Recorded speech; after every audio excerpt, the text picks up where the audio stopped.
Well, happy Thanksgiving, everybody. How are you doing today? Everybody good? Good. We've got a couple of announcements we need to take care of before we get deep into the message. We, for the last couple of weeks, been in this Living for Legacy series. Last week, Pastor Dave talked about, and we've been using this phrase, legacy lane. So we're going to talk more about that.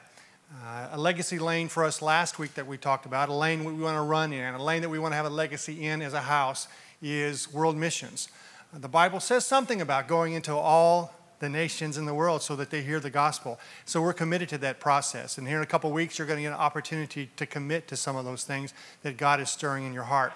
There was so much content last week. There was one thing we didn't get to, so we have to take care of it today. So I need you to pull out your phones. Everybody get your phone, pull it out. And I can see you from here, okay? So, Joe, yes, get your phone out. We're going to send a text. So here's the number that you're going to text. The number is 33733. I'll say that one more time. I'm watching Joe Courtney. 33733. In the text box, you're going to put these two words, TFH Missions. That's plural. TFH Missions. And then we're all going to press the button together on the count of 3. Are you guys ready? 1, 2, 3, send. Did you do it? Good. Here's what you guys just did. You just donated $25 to my Christmas fund. It's going to be a great Christmas for me and my family. Thank you so much.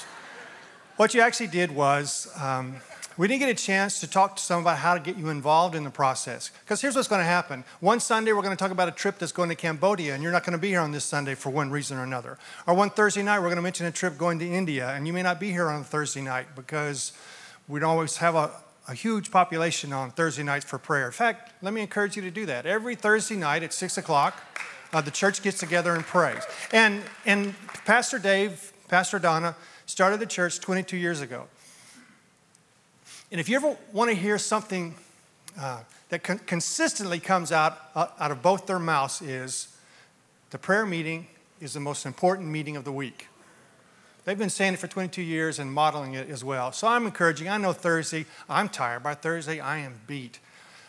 6 o'clock, it's the time you maybe want to be sitting down and having a meal or taking a nap or something. But look, it's the most important thing that we do. What you see here, the residual of it is people working, serving, giving, those kinds of things. But the driving force behind it is what happens Thursday night.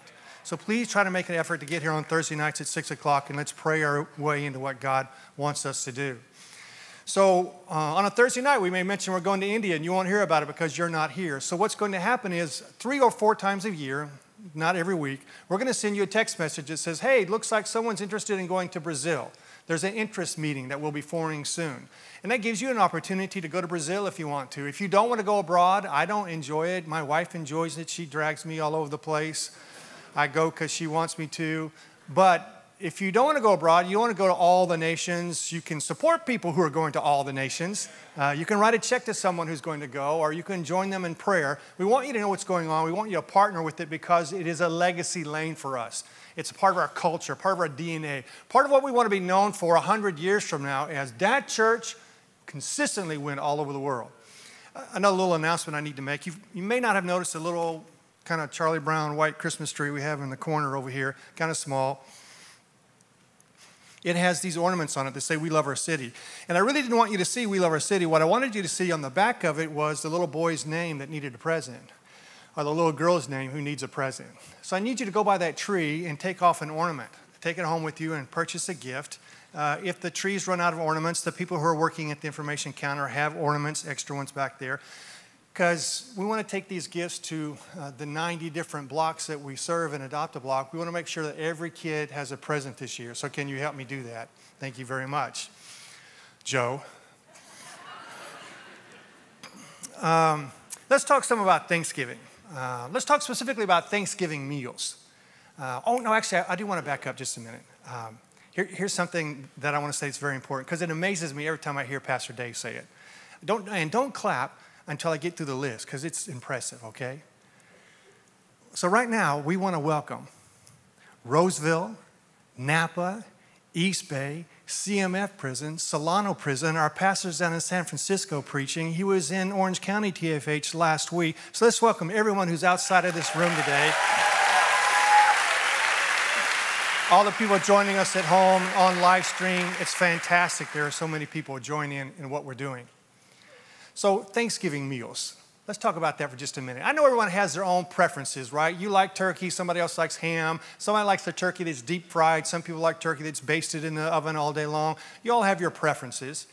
And in fact, we have these kind of traditional side dishes that we enjoy as well, right? I mean, you've got your grandmother's recipe that you've used for a long time, or maybe you made up your own recipe, or you went to the pioneering woman or whoever that person is, and you start dragging recipes out of a magazine somewhere. You got your own little thing that you're doing every week. Let's get right to the point.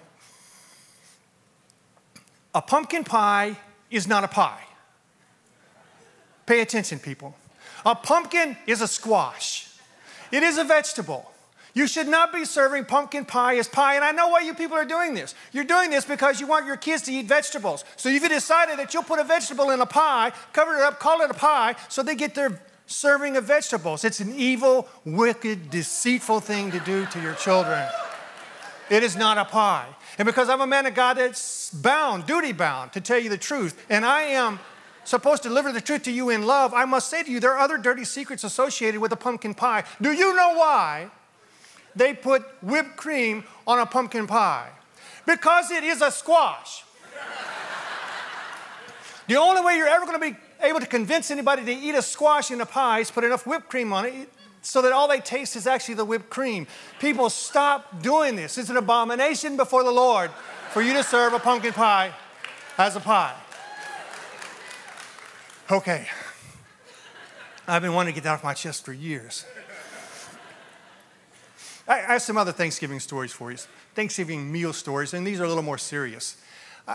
You know that for the last 24 or 22 years that the Father's House has been committed to making sure people who are invisible, and you understand this, right? That there are people who are invisible. They're not seen, they're not heard, they're not protected, they're not provided for, they're not loved. And for 22 years, this house has decided as a leadership, we will make sure people do not leave this planet invisible. So we provided services for years. And years ago, during this holiday season, we decided here's something we can do. We can provide a traditional holiday meal for people. So years ago, what we would do is we'd get a big truck, buy a bunch of frozen turkeys, and then we'd get potatoes and pumpkin pies, God forgive us, and all the traditional side dishes. And there'd be some evenings that we would pass out to people who are under-resourced a holiday meal. A few years ago, I was participating in handing these things out, and I was kind of working the line, talking to people because it's important for people to feel like they're seen. So having conversations with people and what their holiday was going to be like. And I heard one couple say to each other that they were going to take the turkey that we had just purchased for them back to the store where we had purchased it so they could get the money because they were living in an RV at a mobile home park and did not have an oven large enough to cook a turkey. That hit me right between the eyes. So for a little while there, I began to sort of do this informal interview of people up and down the line. And well over a third of the people who were standing in line getting frozen turkeys that day had no resources to prepare that turkey. Then I step back and take a look at the broad demographic that we're serving. You understand that everyone is not from America that we serve. You see people of different languages, different colors, different clothing because of the places that they've come from. And I begin to ask myself, do they even know what this holiday is? You understand that Thanksgiving is a uniquely American holiday. There are 206 countries in the world, and only 9 countries celebrate some sort of Thanksgiving or fall festival. We have people that we serve who come from difficult situations in the Middle East, Central, South America, Mexico, all over the world, and find themselves here in the same way that your ancestors found themselves here, needing help. And I thought to myself, wait a minute, am I giving people turkeys to celebrate a holiday that they don't recognize to make them feel better or to make me feel better? So we rethought that whole process. So years ago, what we started doing, and now we do it at the Napa Storehouse, the Vacaville Storehouse, the East Bay Storehouse. For the first time this year, we did it in Roseville. We started purchasing $35 lucky grocery cards. Why do we do that? Well, because we love our city. And we love the people who live in the cities that we love. And because we love the people who live in the cities that we love, we want to show them love, not sympathy. So frankly, we don't care if they take these $35 gift cards and go to the store and buy a meatloaf, serve it on a bed of lettuce, and call it Festivus Day. We don't care. Because what we really want them to know and be able to do is go to the grocery store and buy something that looks like a holiday meal to them, to take home to their house to celebrate whatever holiday they want to celebrate, because we want them to feel the love that we feel from our Father. Now, I know I sound ramped up and passionate about that, and it's not just me. Our entire staff is like this. We've been planning for years to make sure we find ways to show people how much we love them. In fact, we're so concerned about it and so passionate about it, Pastor Dave and I sat down and wrote a book. We did. I have it right here in my pocket. And I'm not going to show you the title to the book yet, because I want you to think, how long would it take to come up with a creative title?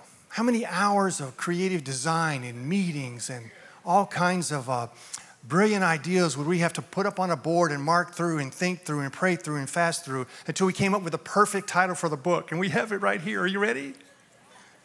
We love our city. Yeah, it's awesome. He wrote half the book. I wrote half the book.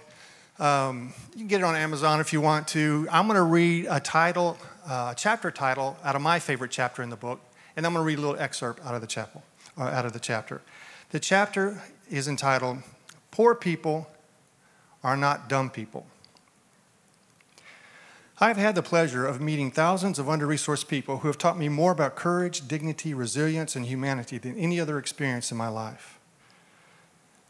As I shake hands and listen to stories of those standing in our food lines, or families living in difficult parts of town, or the children we help with their homework in our after-school programs, there's a determination in their voices to be more than they have been provided the opportunity to be.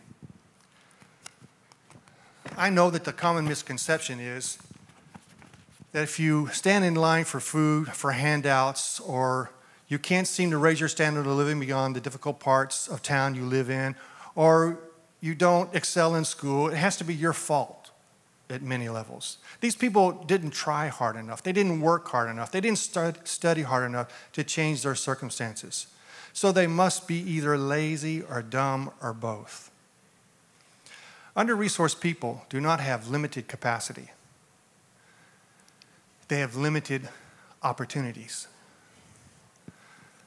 So as a house, we took this seriously, and that's how We Love Our City was born. We said, we know we can't fix all the problems in the world, but we know what we can do. We can make the playing field level so people have opportunities. So we began to open up all these opportunities for people so they would feel loved in the cities that they lived in. And then we started talking about, what's the legacy piece here? You know, in 25 years, 50 years, 100 years, when all of us are gone, the church will still be living. And now the Father's house will be planted all over the United States and all over the world. And we begin to think about, as a legacy, what would we want those churches to look like? What would the culture, the DNA, the legacy be? And certainly we would want community outreach to be a legacy of the Father's house. So how can we do that? And I'm going to talk to you a little bit later on in the message how you can partner with this newest outreach that we have that allows you to have a legacy. You understand what legacy living is, right? Legacy means how your life is lived after you're not alive. Listen to me. Legacy living is about what you will leave. You will leave an impression on the earth, and what will it be?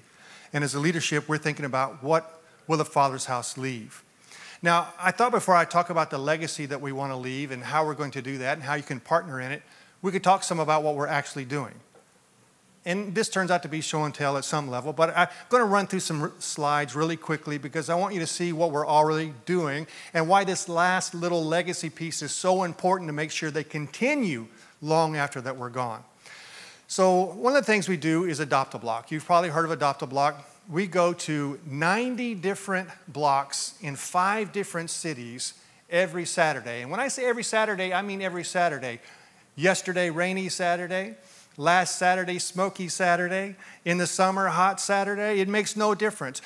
There are blocks we've adopted, people we've adopted. You don't unadopt people because it's hot or because it's smoky. So every Saturday, 90 blocks, 5 different cities. We also have adopted elementary schools. A lot of what we do is focus on elementary age kids. Like if a 15-year-old boy needs something, I'm going to put my arm around him and say, mow a yard, buddy. You want some tennis shoes? Go work for it. But an 8-year-old little girl, a 9-year-old little boy, people who are invisible, unprotected, don't have access to resources, we want to make sure that we take care of those people. So as an elementary school, we adopt elementary schools. And every week we take a 17-foot truck full of fresh produce to these schools so these kids can take home fresh produce because it's too expensive for them to purchase in their families. The storehouse, you know. We have a number of them. Here in Vacaville, we feed over 20,000 people every month, and it's a great service to people. We also have a community garden, which we're really excited about right now in this phase of We Love Our City. We actually purchased the community garden. It's an acre of property on Rocky Hill. We bought it about 5 years ago, and when we purchased it from the Housing and Redevelopment Agency, because that was an agency that was divesting itself of property, it was a really complicated piece of property in a very complicated part of town. In fact, in the middle of this piece of property was the jump-in tree for the Norteño, the Rocky Hill set, and the Brown Street Locos. That's where they did the jump-ins at. One of the most spiritually uplifting things I've ever been involved in is the day that without a permit, we worked out the problems later, but without a permit, we went in with this big old tractor and you yanked that tree up by the roots. You just kind of feel the atmosphere change over that property. And over the years, we've made improvements to it. In fact, one of the ways we're actually able to get that property, we purchased it. I was telling someone what we were trying to do in that neighborhood, and he said, I want to help. He said, how could I help?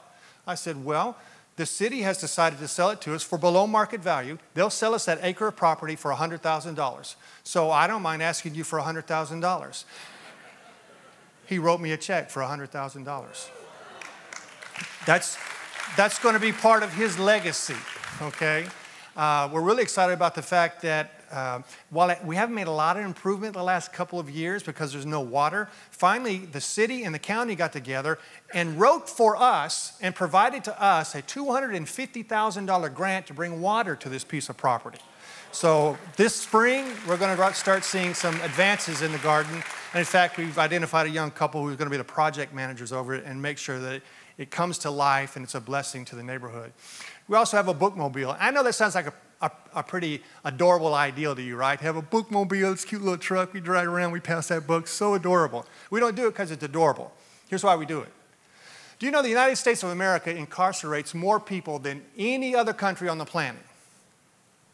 And more than many countries combined. We have the highest number of incarcerated people in the world.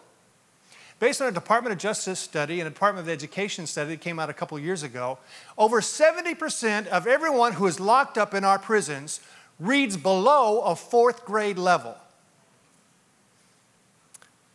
Lack of opportunity that created illiteracy, that created bad choices. So we don't pass out books in neighborhoods because it's cute. We pass out books in neighborhoods because we want kids to be able to read. We want to raise their literacy level. We want them to have options, opportunities to participate in things that you get to participate in. That's why we pass out books.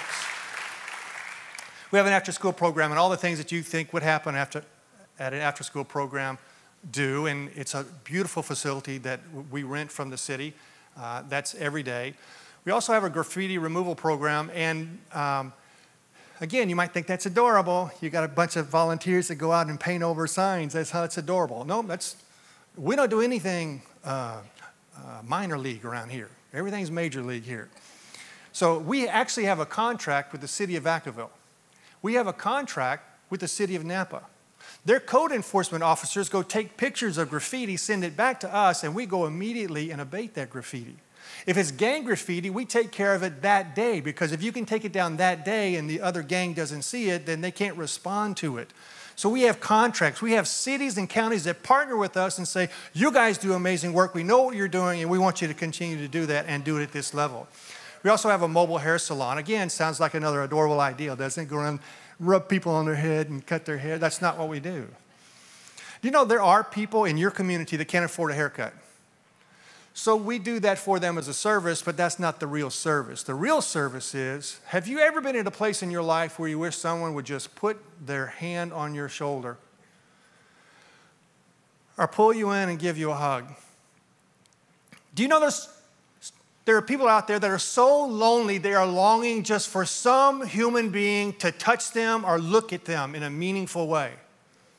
So when you put someone, we drop $15,000 in the back of this bread truck. It looks better than any shop you go to get your hair done.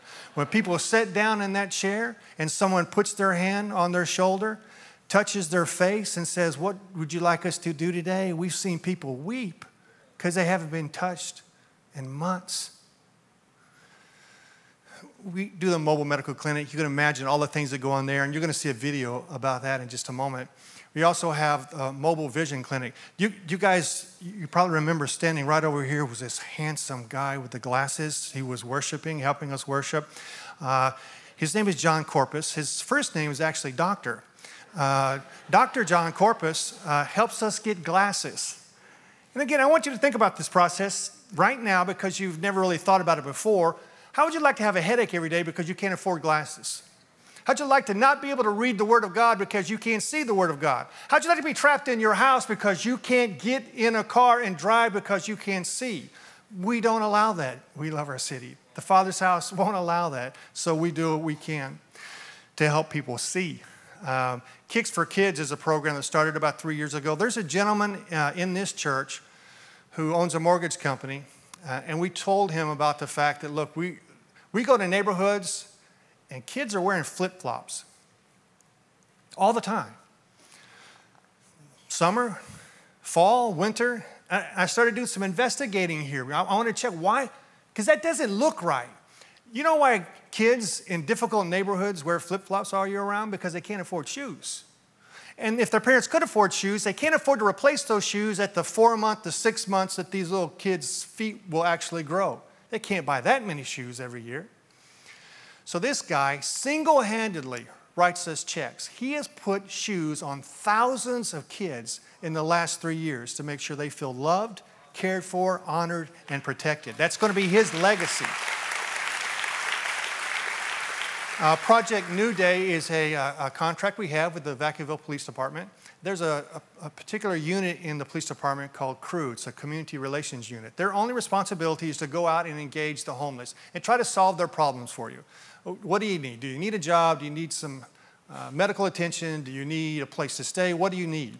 So the police department gives us money to buy grocery cards. And when they talk to some guys and they're trying to get them connected, they say, look, if you'll go to the storehouse or to Adopt a Block and work, they'll give you a card so you can go buy groceries. Trying to make that connection for them between working and getting paid and helping them work through that process. Again, that's a partnership with the police department. We have a juvenile offender diversion program. Again, this is a contract with the police department. Do you know that kids in California go to jail? Not juvie. The California Youth Authority, it's prison. You're 15 years old, you get sentenced to California Youth Authority. Out of a partnership with the police department, if they get adjudicated, if they'll sit down with us and sign a contract that they will work in one of our We Love Our City opportunities, they don't have to go to jail. Instead, they get surrounded by loving, caring, godly people who teach them how to make choices. You guys know about the prison outreach. We'll talk some more about that in just a minute. In fact, that's where I've been. If you hadn't seen me for a year and a half, I'm in prison every weekend. That's where I'll be next weekend again. And the prison campuses do a week delay like some of the other campuses used to do before the live stream started working. So get this picture in your head. Next week, I'll be in prison standing next to one of the inmates, elbowing this guy and going, man, isn't this guy a great speaker? This guy's amazing. So that's going to be kind of fun. I'll probably wear the same clothes. So I can try to freak them out a little bit. So we're going to talk some more about what we do in the prison in just a moment. But I do want to tell you kind of a legacy story. We started about a year and a half ago talking to you about, hey, we'd like to do this. We think it's God's heart to do this. A gentleman came up to us after services and says, what's it going to take? And we said, well, with speakers, equipment, everything that we need to purchase, it's going to be about $60,000. So he wrote us a $60,000 check to start that. That's going to be his legacy, helping people who are incarcerated, making that transformation as they come out. We have a community outreach internship program during the summer months. These are typically college kids in between either junior or senior year, and they're looking for internships. We're actually accredited through Pepperdine University, through the University of Phoenix, and a couple other universities where kids can come and get credit for the work that we do. And that's a program we run during the summer. Now, that's kind of a short list of what we do. It's certainly not comprehensive of everything that we do, but I wanted you to see those things that we're doing as I begin to talk to you about what we need to be doing to make sure that there is a legacy. You want these things to continue, right? These are things that are making a huge impact in the communities that we live, serve, and love in, and we want these things to continue. So I've been taking another look at what we're doing and why we're doing it. I've got this phrase that I like. I inspect what I expect. So all the things that I just showed you, I'm always at all of them, checking, making sure they're going right, and the processes are going right, and the logistics are right, and the right people are involved in the process, and the people that we're serving are enjoying what we're doing and the way that we're delivering the services we provide for them. I always inspect what I expect. So the last couple of weeks, because of this Living for Legacy series, I've been taking another look at everything that we do and asking this question. What is the legacy piece here, God?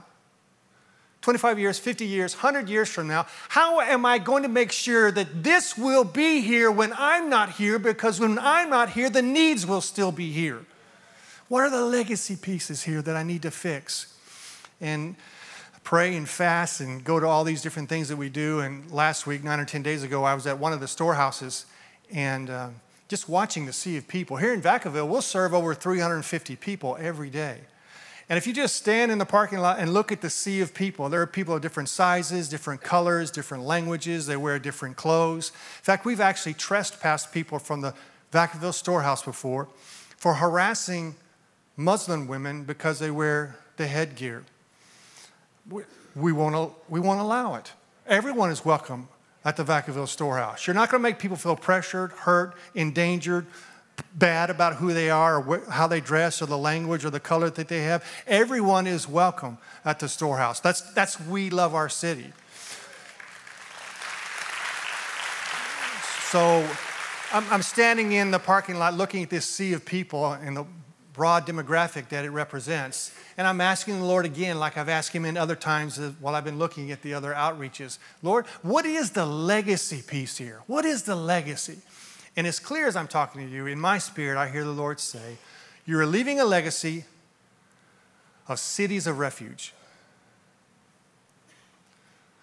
Well, you've probably heard that phrase before, right? It's in the Old Testament, and you probably remember about as much of it as I did when I first heard that phrase in my head. So I ran back to the Bible so I could study. Cities of refuge, what does that mean? And it goes all the way back to the book of Genesis.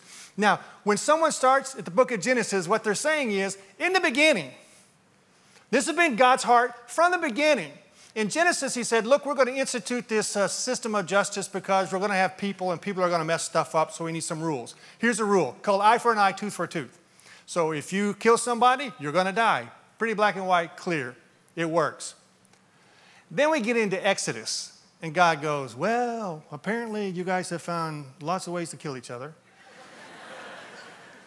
Some of them aren't really your fault. It was an accident. So we need to set up some sort of process to take care of those kinds of scenarios. So we're going to call them cities of refuge. So in Genesis, he starts because he's want to establish law. In Exodus, he says, let's establish another system in case people really need to escape from the situation that they're in. And then in Leviticus, you don't see much. Genesis, Exodus, Leviticus, Numbers. And Numbers, he gets really specific about cities of refuge. He starts talking to them because they've exited right, out of captivity. They're going to the promised land. So he says, look, little bug in your ear, let me talk to you again about this. I've been talking to you since Genesis about how to do this. When you get there, here are cities of refuge you need to establish, and here's what they need to look like. Well, in Deuteronomy, it gets even more specific about it. You know, in Deuteronomy, you have these rules about how things should be built, what kind of wood, how long, how tall. So it gets very specific about what cities of refuge should look like. Then you get to Joshua. Now, I'm quoting all these chapters, or all these books to you because it's always been on God's heart from the very beginning that people get protected and provided social justice. So in Joshua, they start passing out pieces of property to all the tribes because they're inheriting the promised land. The Levites don't get land, they get 48 cities, and that's going to be an important part of cities of refuge here in just a moment. So they inhabit the land. And when they inhabit the land, it becomes so clear to them from Genesis to Joshua that God wanted people protected and wanted justice metered out in people's life in such a way that it was done with love and social justice, that they expanded on cities of refuge. They said, you know, I know God wanted 6 cities of refuge. That's what he said. 3 on one side of the Jordan, 3 on another side of the Jordan. But this is so important in the heart of God, we're going to do more than that. We're going to say all the cities of the Levites are cities of refuge. So it's the 48 cities plus another 6. Now also, and you can find all this information by reading the Torah and Talmud. Inside the Talmud, there's 2 different other books called the Mishnah and Gemara. These are rabbinical writings where you find out how they added these things to continue to serve people. So they came up with these lists of additional responsibilities for cities of refuge. Here they are. They were to be in strategic locations where everyone could find help. The roads to cities of refuge had to be twice the width of a normal road. The roads to cities of refuge had to be repaired every spring. The roads to cities of refuge had to have signs at every crossroad pointing to the city of refuge. The roads to the cities of refuge had to have bridges across the ravines for the shortest possible way to the city. So get this image in your head. Somebody's running and they don't want to get killed because what they did was an accident. The roads have to be really wide. When you get to a crossroad, there's got to be a really big sign say, keep running this way. And when you get to a ditch, you don't want to have to run down a ditch and back up the ditch because going back up the ditch is probably where you're going to get picked off. There has to be a bridge going across the ravine so people can make it to the city. Cities of refuge were to be open to everyone. Cities of refuge did not have locked gates. Cities of refuge had storehouses stocked with food for those on the run. Cities of refuge had names that meant something: height, shoulder, complete, fortress, holy, friend. In fact, there's another slide I want to put up. I want you to see. God was deliberate about these first 6 cities that they expanded to another 48. Even the names of the cities had to mean something. Now, I don't want you to think that you could just run to a city of refuge and just do anything you wanted to do and just go hide there. That's not the case. Cities of refuge were cities of protection and justice. So as soon as you got there, you met with the elders, and the elders said, tell us your story. And you told the story, and they go, okay, well, you can live here in the city of refuge. We'll feed you, provide you teaching, provide you housing, because that's what a city of refuge does, is protects people. Now, if you were guilty for what you had been accused of, then what happens is they escort you outside of the gate, and the guy who's standing there with the sword is going to take care of the eye for an eye process. Protection and social justice.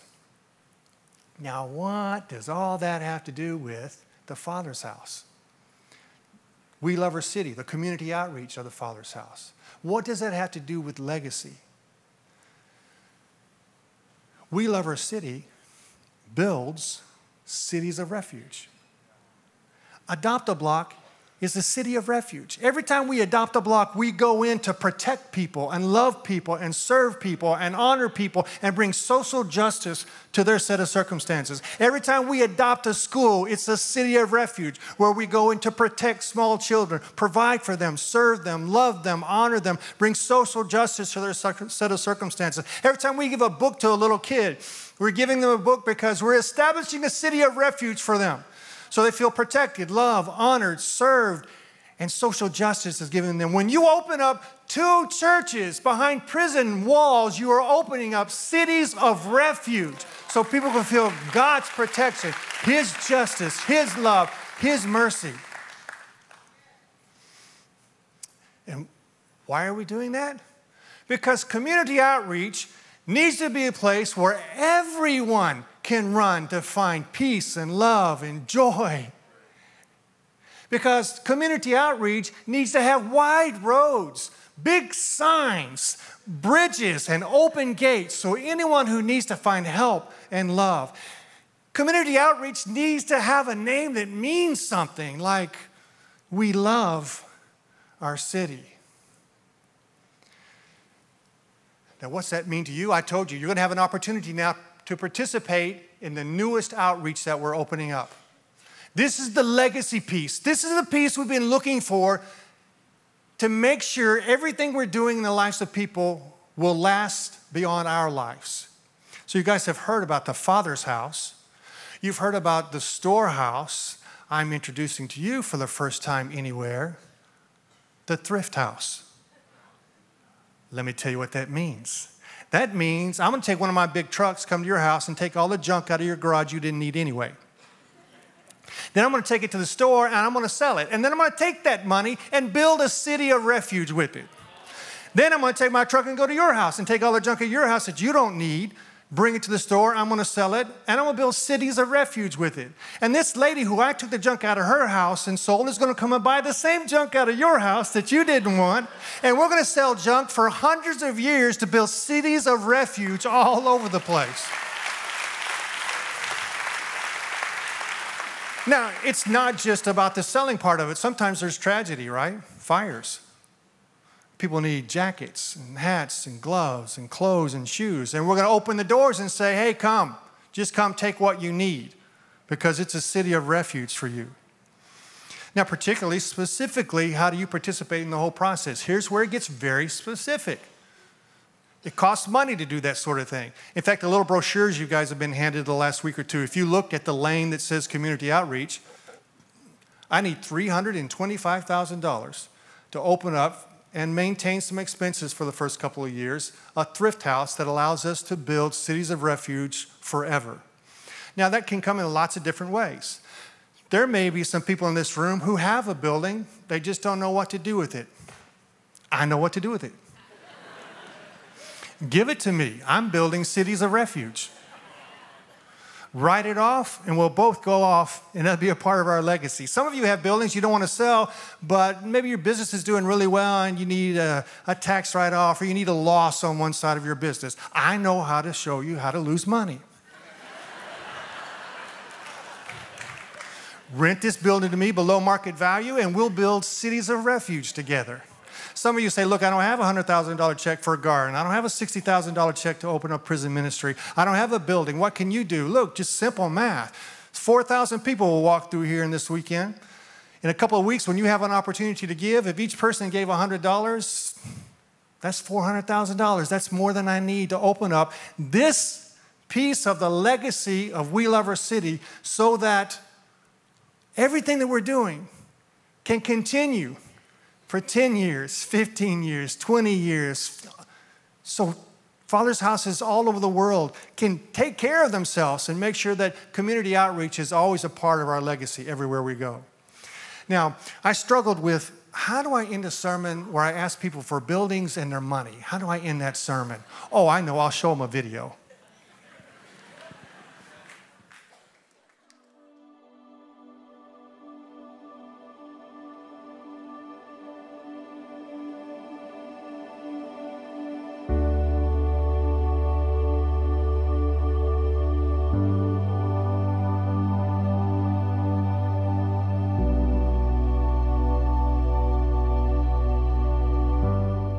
Hi, my name is John Carley, Chief of Police here in Vacaville, California.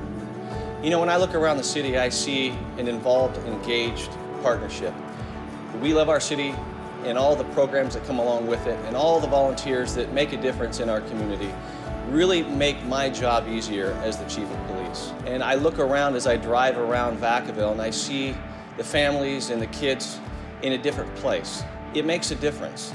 I can't do it all. Law enforcement isn't the answer. I'm often speaking and sharing that government has a role, but the church has a bigger role. And I believe that wholeheartedly. And so I want to thank you for your involvement. The partnership here at the Father's House with the local community and the city of Vacaville is something that you just can't see everywhere, but I'm so thankful for the difference that it makes here in Vacaville. My name is Jack Petashevsky, and I'm here to tell a testimony of how God's blessed me in the last 3 or 4 years. Things have changed for me a lot since being at the Father's house. I went from living underneath the truck at the storehouse to volunteering to having my own place to live. Now I've got my driver's license back, and I've got a scooter, and so things are looking up for me, and I'm looking forward to a really bright future. My name is Donna. In August of 2015, Adopt-A-Block was having a block party in my neighborhood. Before I could get to the block party, I saw this big, huge truck that says Medical Mobile Clinic. One of the staff persons on that mobile truck stopped me and says, "Can we do your blood pressure? Can we do your blood sugar level?" I'm like, "Sure." I don't have a doctor yet here in Vacaville. Her and her staff people said, "Oh my God, why are you still walking? You should be dead." My blood sugar level was way over 600. They asked me, they says, "We need to send you to emergency. Do you have a car?" And I'm like, "No, but in a few hours I'll have a friend come to pick me up." And she says, "Oh, no way, you won't make it. We're putting you in a taxi cab. We're sending you to emergency." I am no longer diabetic. I am no longer taking medicine. And I would just like to add, had it not been for the Father's house and the Medical Mobile Clinic, I would not be standing here today telling you that I had diabetes and I no longer have it.